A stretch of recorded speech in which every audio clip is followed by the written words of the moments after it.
Ji-won Kim sat in the back row of the tactical training room on Nexus Prime Station. Around him, cadets from 12 different planets listened to Commander Thexvol explain evacuation procedures. The Valterian officer's 4 arms moved in precise patterns as he spoke, his blue skin shimmering under the artificial lights. When the alarm sounds, you will move to your assigned positions. You will follow the marked routes. You will not deviate from protocol, Commander Thexvol said. His voice carried the weight of 1,000 military operations. Humans especially must remember this. Your species has a dangerous habit of improvisation. Ji-won tried not to roll his eyes. 3 years at the Galactic Military Academy had taught him that most alien instructors viewed humans as unpredictable children. They saw human creativity as a flaw, not a strength. Next to him, Minho Park took careful notes. Minho wrote down every word the instructors said. He highlighted important passages in 3 different colors. His uniform was always perfect. His boots always shined. Minho believed that following rules would make him a good officer. Today we practice Emergency Protocol 7, the commander continued. A reactor breach in Section C. All cadets will evacuate through the primary corridors to safety zones. Ji-won had studied the station blueprints for weeks. Something about this scenario bothered him, but he could not put his finger on it. The primary corridors seemed too narrow for a full evacuation. The safety zones were too far from Section C. If this happened in real life, people would die. The simulation began. Red lights flashed throughout the training deck. A mechanical voice announced the emergency over the speakers. Reactor breach in Section C. All personnel evacuate immediately. Ji-won's squad moved toward the marked corridor. His teammates, Nari Lee and Yuna Choi, followed the evacuation route exactly as they had practiced. Behind them, alien cadets from 6 different species did the same thing. The corridor quickly became crowded. Cadets pushed against each other, trying to move faster. The Zenthari cadets, with their large wings, had trouble fitting through the narrow spaces. The small hegemony cadets got trapped behind the bigger species. Ji-won watched the chaos grow worse. In a real emergency, this would be a disaster. People would get crushed. The reactor radiation would reach them before they escaped. He looked at his tablet, studying the station map. There was another route. Maintenance tunnels ran parallel to the main corridors. They were wider and led directly to the safety zones, but they were not part of the official evacuation plan. "We need to use the maintenance tunnels," Ji-won told Nari. She shook her head. "That's not the plan. We follow orders." "The plan is wrong," Ji-won said. "Look around us. People are getting stuck." Minho heard him and turned back. "Don't even think about it, Ji-won. Commander Thexvol is watching us." But Ji-won was already moving. He slipped away from the main group and found an access panel. His fingers worked quickly on the electronic lock. Growing up on a mining colony had taught him how to open any door. The maintenance tunnel was dark and narrow, but it was empty. Ji-won ran through it, his boots echoing off the metal walls. Behind him, he heard Yuna following. "Where are you going?" she whispered. "To save everyone," he said. The tunnel led to the station's emergency systems. Ji-won found what he was looking for: the evacuation route control panel. The system was designed to guide people to safety during emergencies, but it was following the old, dangerous plan. Ji-won's fingers flew over the controls. He rerouted the evacuation signals. Instead of sending everyone through the narrow main corridors, the system now directed them through multiple paths. the maintenance, tunnels, the cargo bays, even the diplomatic quarters. Back in the simulation area, the evacuation became smooth and fast. Cadets found themselves in wide, empty corridors. The bottlenecks disappeared. Everyone reached the safety zones in record time. Commander Thexvol stood in the control room watching the results. His four eyes narrowed as he studied the data. This was not how the simulation was supposed to work. "Computer, explain the routing change," he commanded. "Evacuation protocols modified by Cadet Kim Ji-won. Human. Student number 7749. The commander's skin turned a darker shade of blue. That was never a good sign. When the simulation ended, all the cadets gathered in the main hall. Commander Thexvol walked to the center of the room. His boots clicked against the floor with each step. "Cadet Kim," he said, "step forward." Ji-won walked to the center of the room. Every eye was on him. Some of the alien cadets looked confused. Others looked impressed. The human cadets just looked worried. "You modified the evacuation protocols during the exercise," the commander said. "Yes, sir. Without permission." "Yes, sir." "You left your assigned position." "Yes, sir." Commander Thexvol circled around Ji-won like a predator. "You violated direct orders. You accessed restricted systems. You endangered the entire exercise." "I saved lives, sir," Ji-won said quietly. "This was a simulation, Cadet Kim. No lives were in danger. But in a real emergency, the original plan would have killed people. The corridors were too narrow. The evacuation routes were too long. People would have died." The commander stopped walking. "The evacuation protocols have been tested by the finest military minds in the galaxy. They are perfect." "With respect, sir, they are not." A dangerous silence filled the room.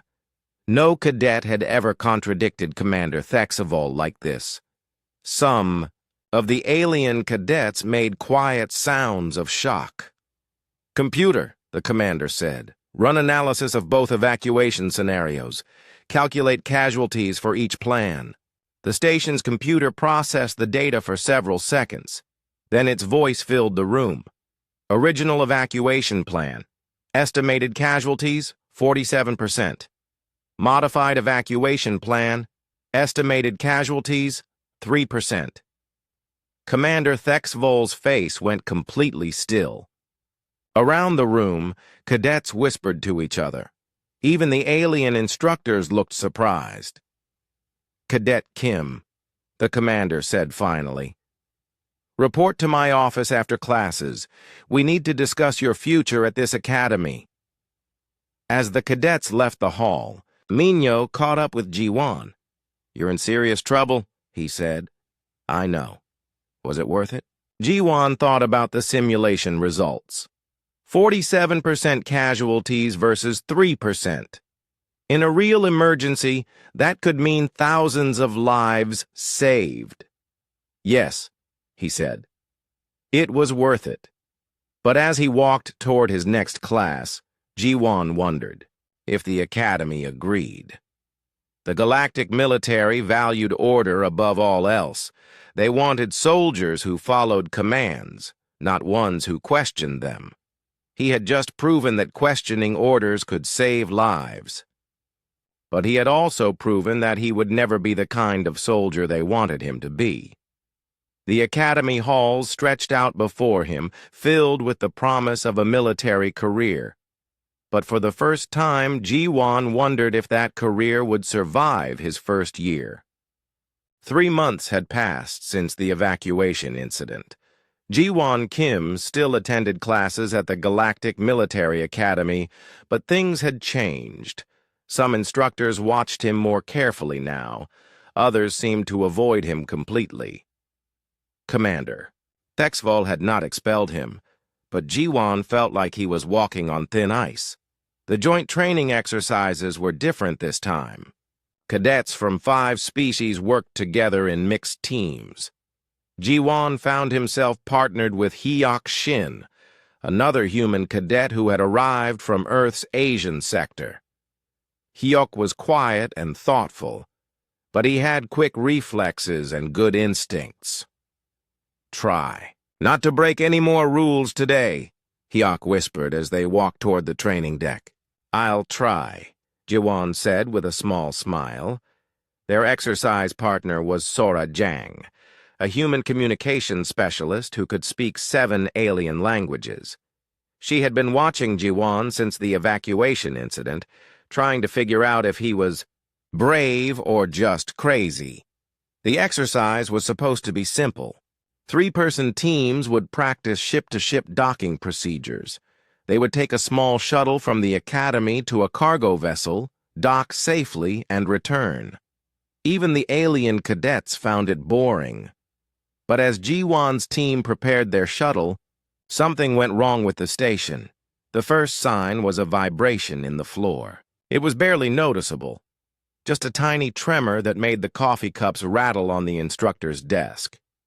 Then the lights flickered once, twice, and went out completely.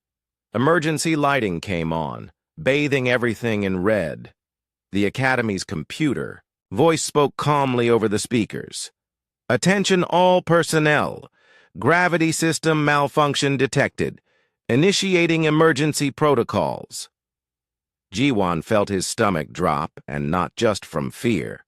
The gravity in the corridor was already becoming unstable. His feet lifted slightly off the ground, then slammed back down as the gravity fluctuated. "All cadets report to emergency stations," came another announcement. "Senior staff to engineering immediately." Around the academy, chaos was starting. The gravity generators that kept everyone firmly planted on the decks were failing. In some sections, cadets floated helplessly toward the ceiling. In others, they were crushed to the floor by gravity 3 times stronger than normal. Ji-won's team hurried toward their assigned emergency station, but the corridors were becoming dangerous. Gravity waves rolled through the station like invisible tsunamis. One moment they were walking normally, the next they were flying through the air. "This is bad," Sora said, grabbing onto a wall rail as another wave hit. The whole station could tear itself apart. At the emergency station, Commander Thexvol was trying to maintain order. His forearms gestured frantically as he organized evacuation procedures. But the evacuation ships could not dock safely while the gravity was unstable. Engineering reports. "Cascade failure in the primary gravity generators," an alien instructor announced. "Secondary systems cannot compensate." "How long until total failure?" the commander asked. 18 minutes, sir." Ji-won listened to the technical reports and felt a chill run down his spine. He had grown up on a mining colony where gravity generators were common. He knew what cascade failure meant. The generators would not just shut down cleanly. They would explode, taking half the station with them. "Sir," Ji-won said, stepping forward, "I might know a way to fix this." Commander Thexvol turned to look at him. The Valtarian's blue skin was darker than usual, a sign of extreme stress. "Cadet Kim, return to your position." "But sir, on the mining colony where I grew up, we had the same type of generators. When they cascade, you can manually stabilize them from inside the field." "That's impossible," one of the engineering officers said. "The gravity fluctuations would kill anyone who got near the generators." "Not if you have the right protection," Ji-won said. "An electromagnetic field can create a stable bubble inside the chaos. We just need to modify a maintenance suit." Commander Thexvol stared at him for a long moment. Around them, the station shook as another gravity wave passed through. In the distance, they could hear metal groaning under stress. "Even if that worked," the commander said, "it would be a suicide mission. The radiation in the generator chamber would be lethal." "Maybe," Jiwan said. "But if we don't try, everyone on this station dies anyway." The commander looked at the status reports on his tablet. Evacuation ships were still unable to dock. The engineering teams were making no progress with the Cascade failure. 12,000 people were trapped on a station that would explode in 15 minutes. "You're talking about disobeying direct orders again, Cadet Kim. I'm talking about saving lives, sir." Hyok stepped up beside Ji-won. "I'll help him, sir. We can modify the suit faster working together." Sora joined them. "I can monitor the communication systems. Make sure you stay in contact with engineering." Commander Thexvol looked at the three human cadets. Everything in his military training told him to refuse. Regulations were clear about unauthorized access to critical systems. But the station's computer chose that moment to announce 12 minutes until total failure. "Do it," he said quietly. Ji-won and his team ran toward the maintenance bays. The corridors were nearly impossible to navigate now. Gravity switched between 0 and triple normal every few seconds. They had to time their movements carefully, jumping when the gravity was low and holding tight when it spiked. In the maintenance bay, they found an electromagnetic hazard suit. It was designed to protect workers from electrical fields, not gravity fluctuations, but Ji-won thought it might work. "We need to reverse the polarity and increase the field strength," he told Hyok as they worked on the suit's control systems. "That will drain the battery in minutes," Hyok said. "Then we better work fast." Sora monitored the station's condition from her portable console. 8 minutes until Cascade failure.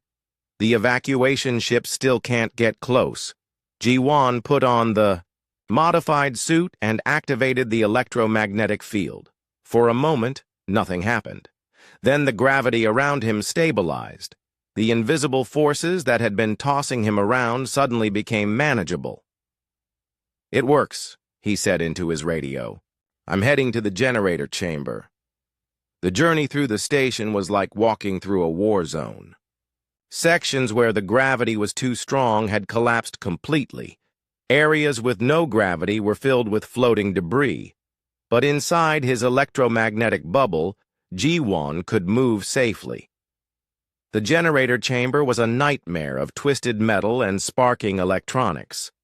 The massive gravity generators, each one the size of a building, were pulsing with unstable energy. Waves of gravitational force rippled out from them like heat from a fire. Ji-won found the manual control panel. It was an old-fashioned backup system designed for exactly this kind of emergency. But reaching it meant walking directly into the most dangerous part of the chamber.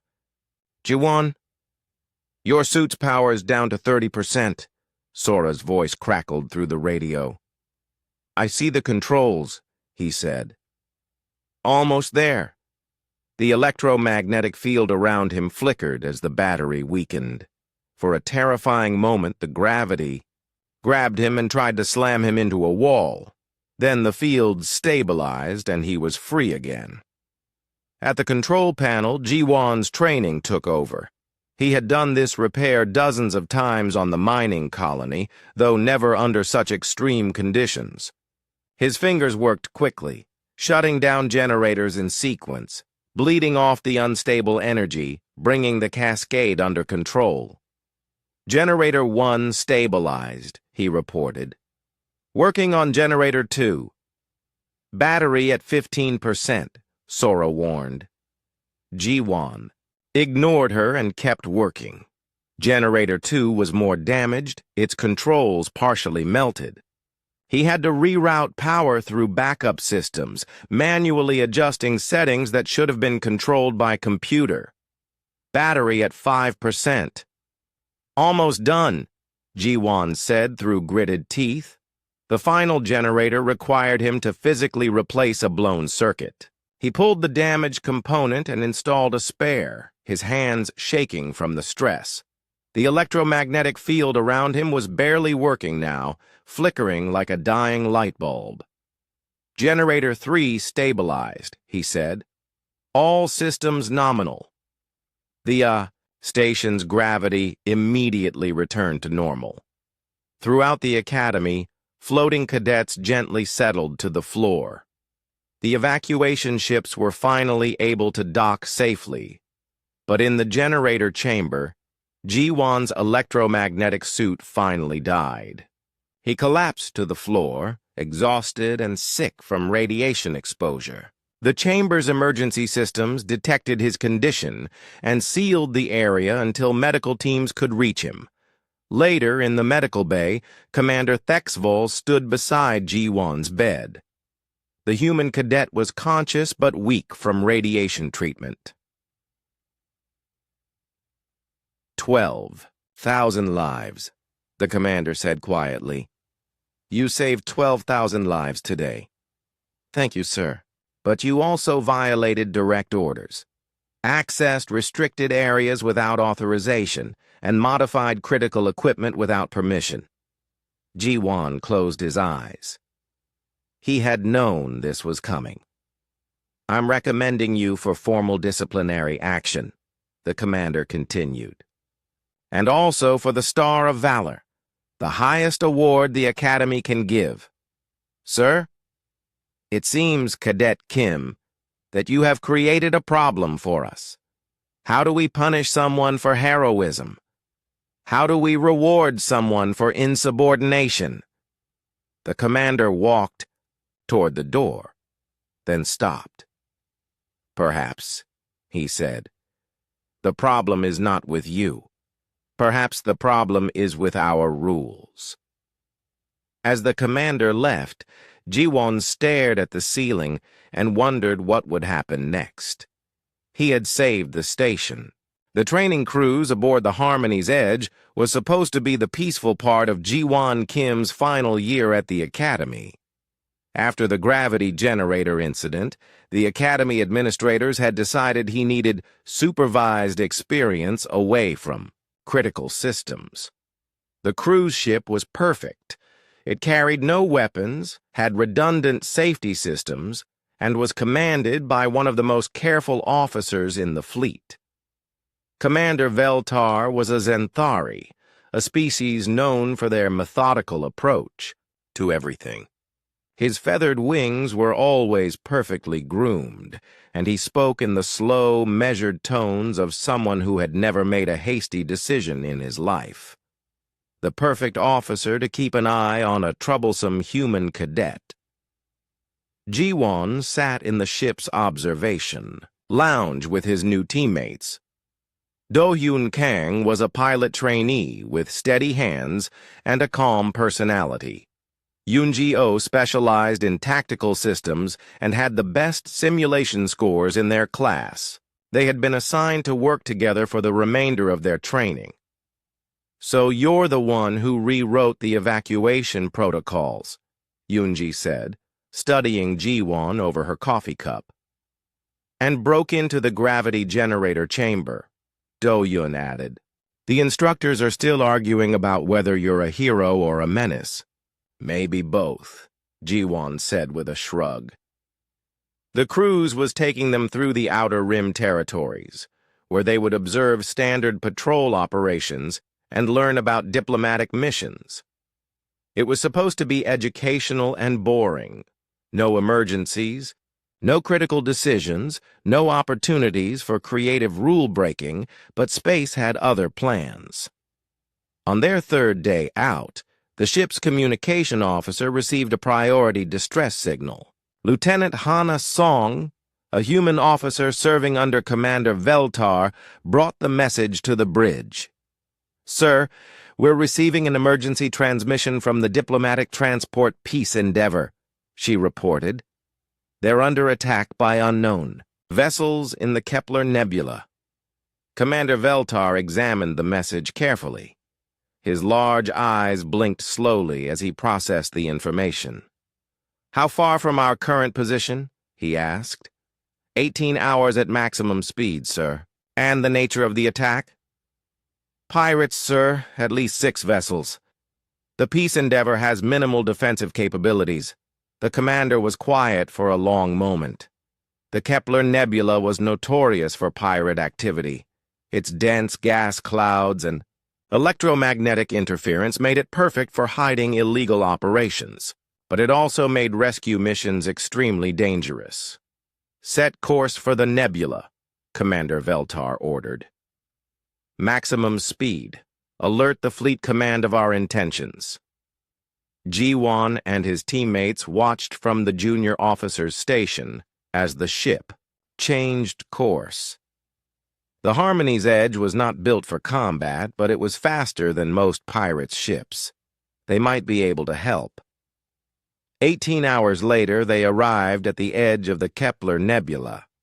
The dense gas clouds stretched out before them like a wall of purple and gold. Electromagnetic storms flickered in the distance, making sensor readings unreliable. "Contact with the Peace Endeavor," Lieutenant Song reported. "They're alive but badly damaged. Pirates are still in the area." Commander Veltar studied the tactical display. 6 pirate vessels surrounded the diplomatic ship. They were smaller than the Harmony's Edge, but they were armed and experienced in nebula combat. "Standard fleet protocol for this situation?" the commander asked his tactical officer. "Withdraw and wait for reinforcements, sir. We are outgunned and operating in hostile territory." "How long for reinforcements to arrive?" 36 hours minimum, sir." Commander Veltar's feathers ruffled slightly, a sign of distress in his species. 36 hours was too long. The diplomatic ship would not survive that long. But fleet regulations were clear. A training vessel should not engage in combat operations. The risk to the cadets was too great. "Signal the fleet," he ordered. "Request immediate assistance. We will maintain position and monitor the situation." G1 felt his stomach clench. He had been studying the tactical situation while the officers talked. 6 pirate ships against 1 damaged diplomatic transport. The pirates could take their time, wearing down the Peace Endeavor's defenses until they surrendered. But worse than that, he recognized the diplomatic ship's designation. The Peace Endeavor was carrying the Galactic Council's peace negotiation team. They were trying to end a war between 2 alien species that had been going on for decades. Millions of lives hung in the balance. If the negotiators died, the peace talks would collapse. The war would continue.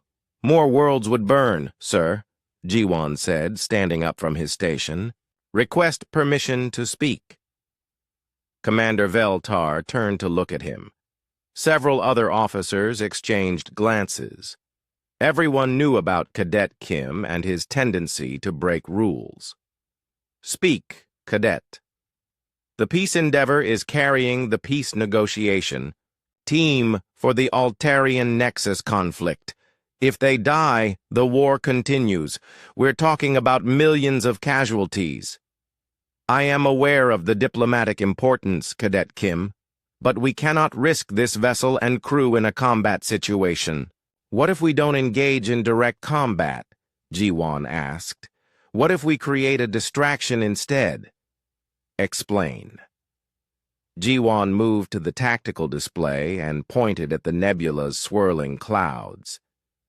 "The pirates are using the electromagnetic interference to hide their ships, but that same interference makes their sensors unreliable. If we could create enough chaos, they might lose track of the Peace Endeavor long enough for it to escape."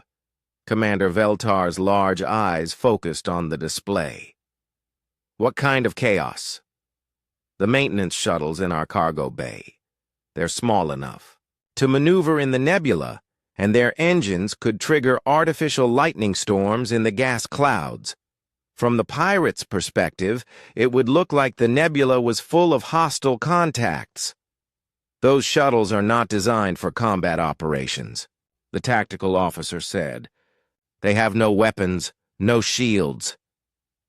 "They don't need weapons," G1 said. "They just need to survive long enough to confuse the pirates' sensors." Commander Veltar was quiet for a long moment.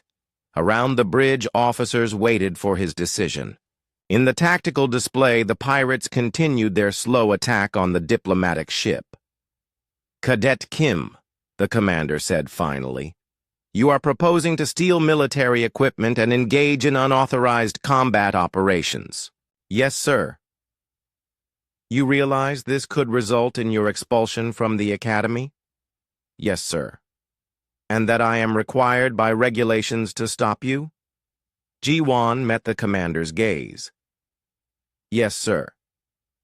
Commander Veltar looked at the tactical display again. The Peace Endeavor's shields were down to 40%. The pirates were closing in for the final attack. "I am going to the bathroom," the commander announced suddenly. "I will be gone for exactly 10 minutes. Lieutenant Song, you have the bridge. Under no circumstances are any cadets to access the shuttle bay during my absence." The commander walked off the bridge. As soon as the door closed behind him, Lieutenant Song turned to face Ji-won. "You have 10 minutes," she said quietly. "Make them count." Ji-won ran toward the shuttle bay with Do-hyun and Yoonji close behind.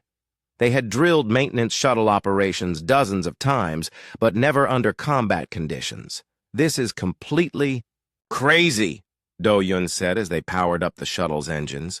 "The good kind of crazy or the bad kind?" Yoonji asked. "We'll find out," Ji-won said. They launched 3 shuttles into the nebula. The dense gas clouds immediately interfered with their instruments, but that was part of the plan. If they could barely see, then the pirates would be completely blind. Ji-won's shuttle dove into the thickest part of the nebula and fired its engines at maximum power. The superheated exhaust ignited the gas around him, creating a brilliant explosion of light and electromagnetic energy. On pirate sensors, it would look like a warship powering up weapons. Do-hyun and Yoonji followed his lead, creating more false contacts throughout the nebula. Soon the gas clouds were alive with artificial lightning and phantom sensor readings. The pirate ships panicked. Their formation broke apart as they tried to identify the new threats. Some fired wildly into the clouds, hitting nothing but gas. Others tried to retreat to safer positions. In the confusion, the Peace Endeavor managed to restart its engines and slip away from the pirates. The diplomatic ship limped out of the nebula and jumped to hyperspace, carrying its precious cargo of peace negotiators to safety. But the victory came with a price. Ji-won's shuttle had been damaged by the electromagnetic storms he had created. His engines were failing and he was lost deep in the nebula. "Ji-won, where are you?" Yoonji's voice crackled over the radio. "I'm not sure," he admitted. "My instruments are dead." Commander Veltar's voice came over the communication system.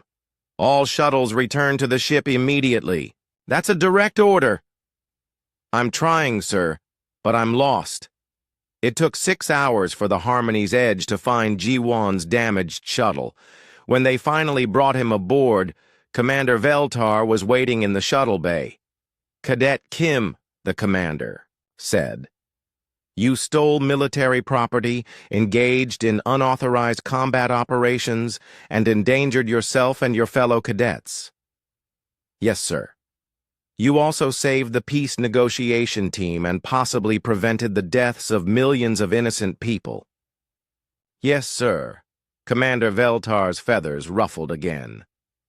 "I am placing you under formal arrest for violation of military regulations. You will be confined to quarters for the remainder of this cruise." "I understand, sir." "I am also recommending you for commendation for extraordinary heroism under fire." Ji-won looked confused. "Sir, the research vessel Concordia was supposed to be Ji-won Kim's punishment. After the shuttle incident in the Kepler Nebula, the Academy Review Board had decided he was too dangerous for normal training operations. Instead of expelling him, they assigned him to a quiet archaeological mission far from any critical systems or emergency situations. Think of it as academic probation, Dean Toral had explained during the disciplinary hearing. You will complete your studies aboard a research vessel. No combat training, no emergency drills, no opportunities for creative problem solving. The Concordia spent its time studying dead planets and ancient ruins. The crew was mostly scientists and graduate students. The biggest excitement was usually the discovery of a new type of alien pottery, perfect for keeping a troublesome cadet out of trouble. Ji-won shared quarters with Tae-hyun Lim, another cadet who had been assigned to the research mission. Tae-hyun had not broken any major rules, but his grades in tactical studies were poor. The Academy hoped that exposure to real alien technology would improve his understanding. At least it's peaceful out here, Tae-hyun said as they worked in the ship's laboratory. They were cataloging artifacts from their latest discovery, ruins on a planet that had been dead for 1,000,000 years. Too peaceful, Ji-won muttered. He missed the excitement of the Academy, even if it had gotten him in trouble. Dr. Minji Ryu, the expedition's lead archaeologist, overheard them. She was a human woman in her 40s who had spent most of her career studying extinct civilizations. Peace is good for science, she said.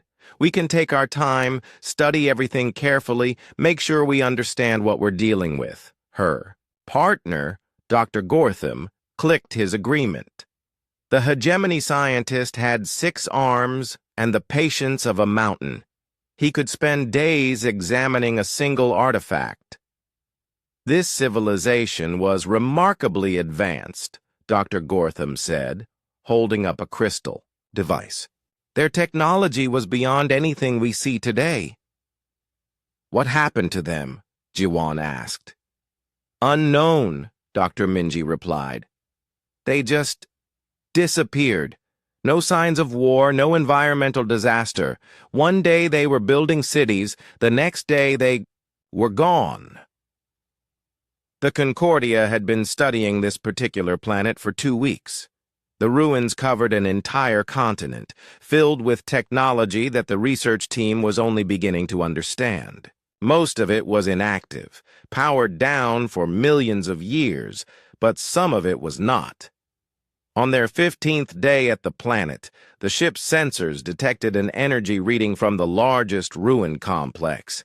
It was deep underground, in what appeared to be a command center of some kind. The energy levels are increasing, reported the ship's science officer. Something down there is powering up. Captain Roth, the Concordia's commanding officer, studied the readings with concern. Could our presence have triggered something? It's possible, Dr. Minji said. Ancient security systems sometimes activate when they detect unauthorized visitors. Should we withdraw to a safe distance? Dr. Gortham clicked his arms together in thought. The energy readings are massive, but they don't appear hostile. Perhaps we should investigate. Against his better judgment, Captain Roth authorized a landing party. Dr. Minji and Dr. Gortham would lead the expedition, accompanied by several security officers and the 2 cadets. The underground command center was enormous. Corridors stretched for kilometers in every direction, all carved from solid rock and lined with technology that hummed with barely contained power. The air itself seemed to vibrate with energy. These readings are incredible, Dr. Minji said, checking her scanner. The power source is somewhere ahead of us, in what looks like the main chamber. They followed the corridors deeper into the complex. The technology around them became more advanced as they went. Walls covered with crystal displays showed maps and data streams in languages none of them could read. At the center of the complex, they found it. The device was massive, a sphere 50 meters across, suspended in the middle of a vast chamber. Its surface was covered with intricate patterns that pulsed with light. Energy crackled around it like controlled lightning. "What is it?" Tae-hyun whispered. Before anyone could answer, the sphere began to speak. The voice came from everywhere, at once, filling the chamber with words in perfect galactic standard. "Greetings, inferior beings. I am the guardian of this facility. You have awakened me from my long sleep." The research team stood frozen. First contact with an ancient artificial intelligence was beyond anything they had prepared for. "We're explorers," Dr. Minji said carefully. "We mean no harm. We're just trying to learn about your civilization." "My civilization is gone," the Guardian replied. "They created me to judge their successors, to determine if any species that followed them was worthy of existence." The energy in the chamber increased. The patterns on the sphere spun faster, and the crackling lightning grew brighter. "I have been monitoring your galaxy for 1,000,000 years, the Guardian continued. "I have studied your wars, your conflicts, your failures. I have reached a conclusion." "What conclusion?" Dr. Gortham asked. "You are unworthy. All current galactic civilizations are primitive, violent, and destructive. You must be eliminated, so that worthier species can evolve." The chamber shook as massive systems throughout the complex began to activate. On the crystal displays, star maps appeared showing targets throughout the galaxy. Major population centers, capital worlds, entire star systems. "The cleansing will begin in 18 hours, the Guardian announced. "My weapons will eliminate the major centers of galactic civilization. Billions will die quickly. The survivors will struggle and eventually destroy themselves, clearing the way for better species." Captain Roth's voice crackled over their communicators. "Landing party, we're reading massive energy buildups throughout the planet. What's happening down there?" "We've got a problem," Dr. Minji replied. "A big one." The research team tried everything they could think of. Dr. Gortham attempted to communicate with the Guardian's systems. Dr. Minji searched for manual overrides or shutdown procedures. The security officers looked for ways to physically damage the device. Nothing worked. The Guardian's technology was too advanced, and it had been designed to resist exactly these kinds of attacks. 16 hours until weapons reach full power, the Guardian announced cheerfully. "Your resistance is futile but amusing." Back on the ship, Captain Roth was in contact with Fleet Command. But even the fastest ships would take days to reach their location. There was no time for reinforcements or expert help. "There has to be something we can do," Tae-hyun said desperately. Ji-won had been studying the chamber systems while the others worked. The technology was incredibly advanced, but the basic principles were familiar. It was a weapons control system, just like the ones he had learned about at the academy. "There is," he said quietly. "But it's not something any of us want to do." Everyone turned to look at him. "The Guardian's core is protected by massive radiation shields," Ji-won explained. "But the manual override systems are inside those shields. Someone could get in there and shut it down manually." "The radiation would be lethal," Dr. Minji said. "Yes. How lethal? Dead in minutes. Maybe an hour if you're lucky." The chamber fell silent except for the humming of the Guardian systems. Outside, weapons designed to destroy star systems continued charging toward full power. 14 hours. "Until commencement," the Guardian announced. Dr. Gortham clicked his arms in agitation. "Even if someone could reach the override systems, we don't understand the technology well enough to shut it down safely." "I do," Jiwan said. "I've been studying the control patterns. They're similar to the gravitational systems I worked with at the academy. Different technology. Same basic principles." Captain Roth's voice came over the communicators again. "Any progress down there? The energy readings are going off the charts." Dr. Minji looked at Jiwan with horror. "You're talking about suicide." "I'm talking about saving 50 billion lives," Jiwan replied.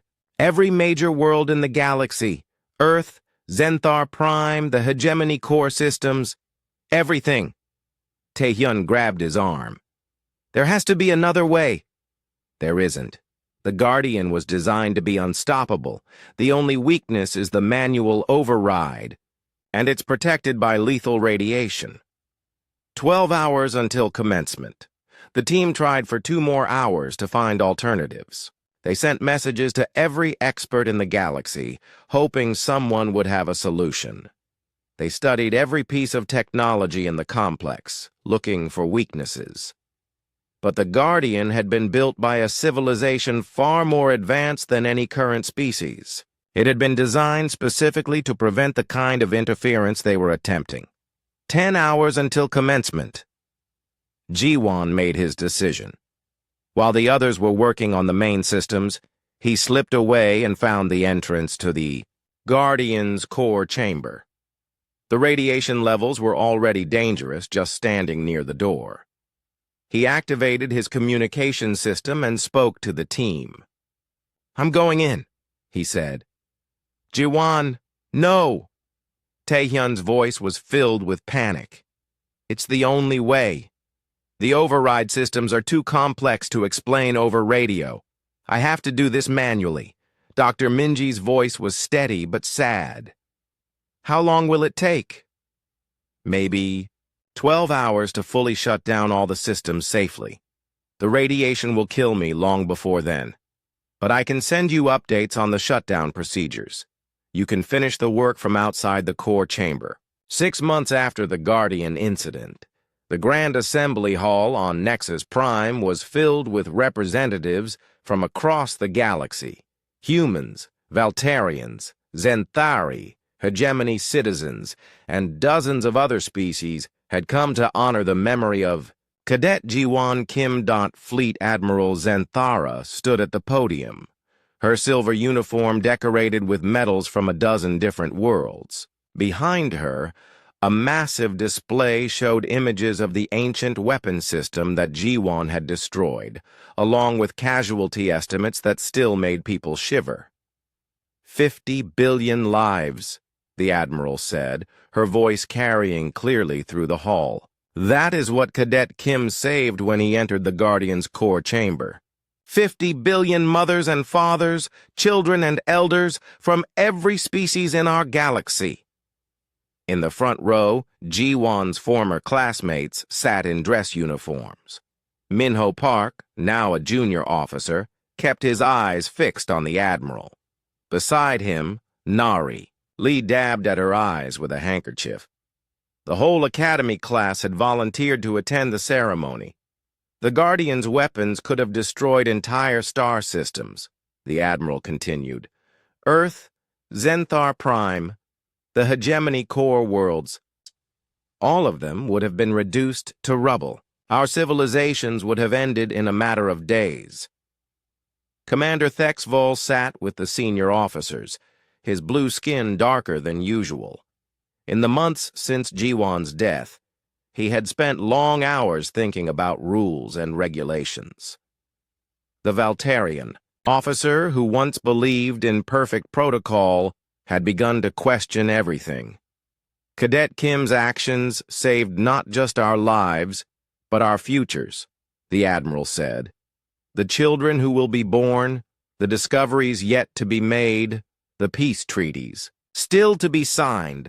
All of this exists because one young man chose to sacrifice himself for others. Dr. Minji Ryu sat with the research team from the Concordia. She had written the official report about the Guardian incident, but words seemed inadequate to describe what Jiwan had done. How do you explain someone who walks into certain death? to save people he has never met. Today, we gather to honor his memory and to present him with the highest awards our civilizations can bestow, the Admiral announced. The Star of Valor, the Cross of Ultimate Sacrifice, the Medal of Galactic Service, and 7 other decorations from grateful worlds. The hall erupted in applause that lasted for several minutes. When it finally died down, Admiral Zenthara's expression became serious. "However," she said, and the word hung in the air like a thunderclap, "there is a problem." The hall fell completely silent.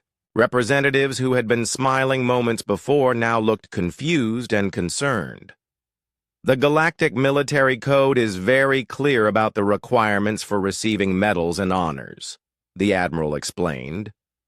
"Recipients must have performed their heroic actions while following proper military procedure and chain of command." Murmurs began to ripple through the audience. Where was this going?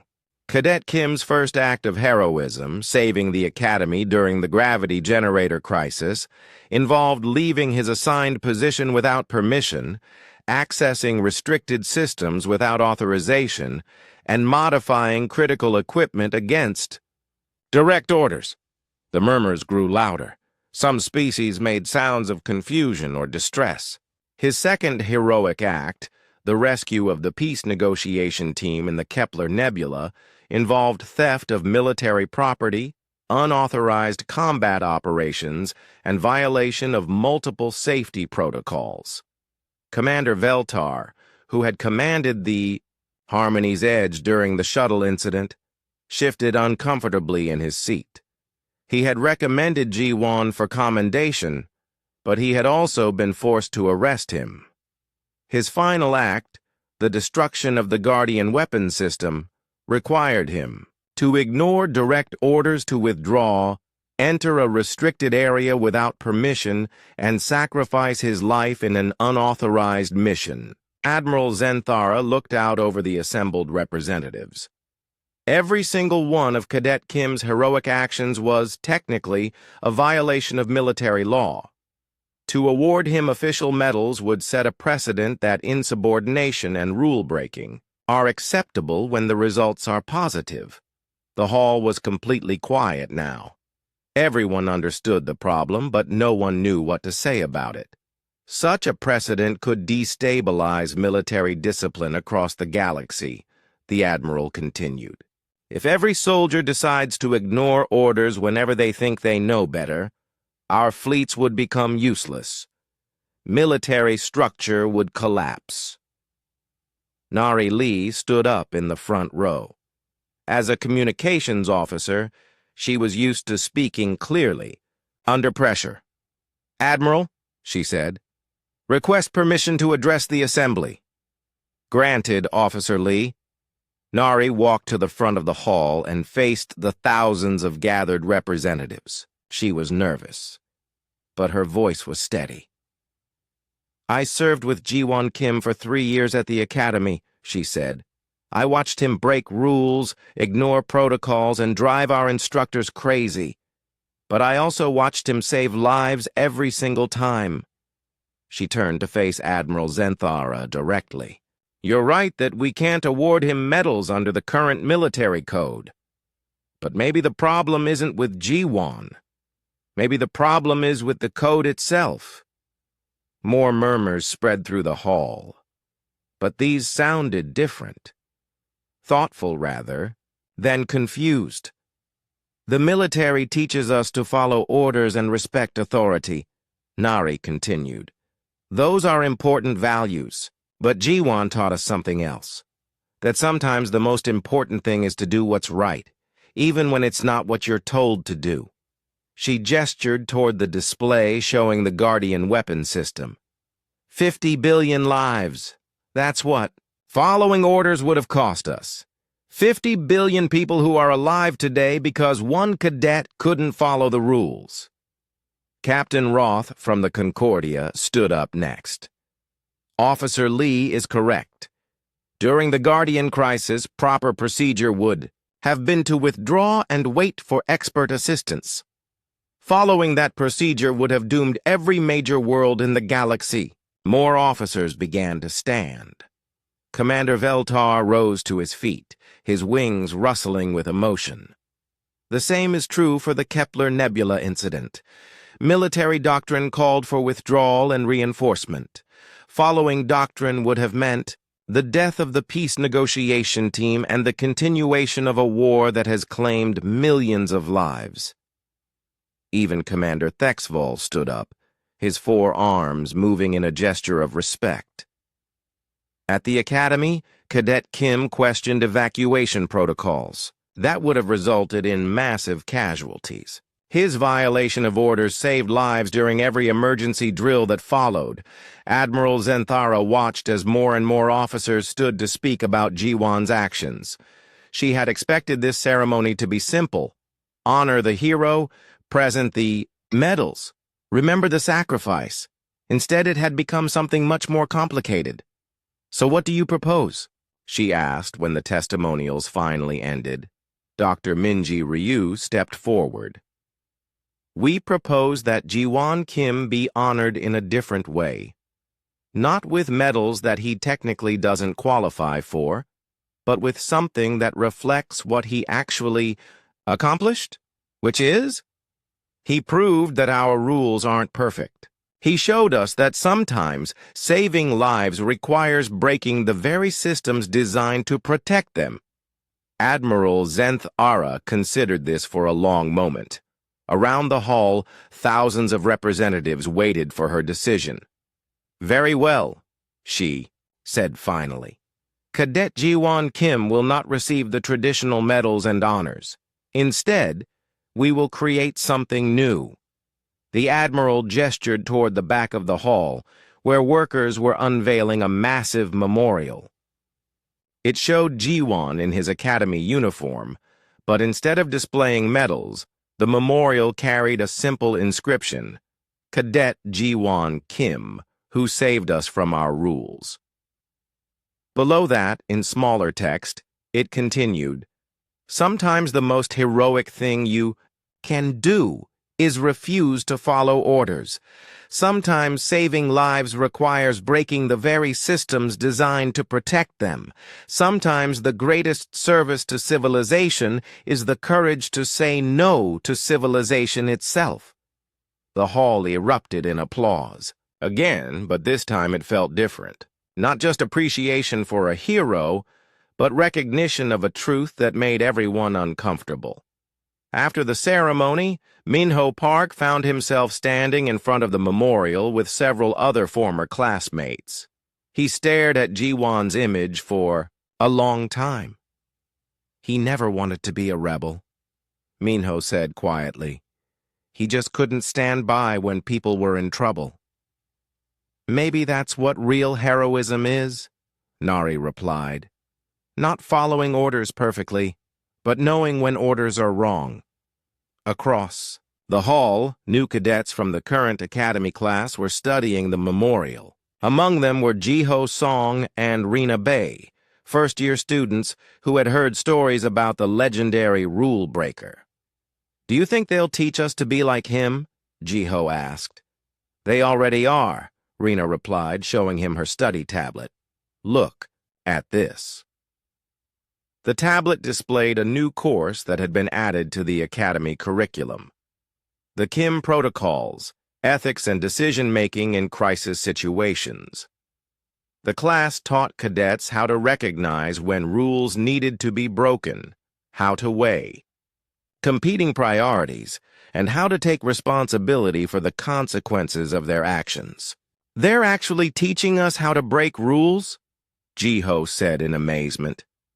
"They're teaching us how to think," Rina corrected. "Jiwan Kim couldn't receive medals because he was insubordinate, but his insubordination saved the galaxy. So now they're trying to figure out how to create more people like him without destroying military discipline." It was the ultimate irony. Jiwan Kim's rule-breaking had become institutionalized.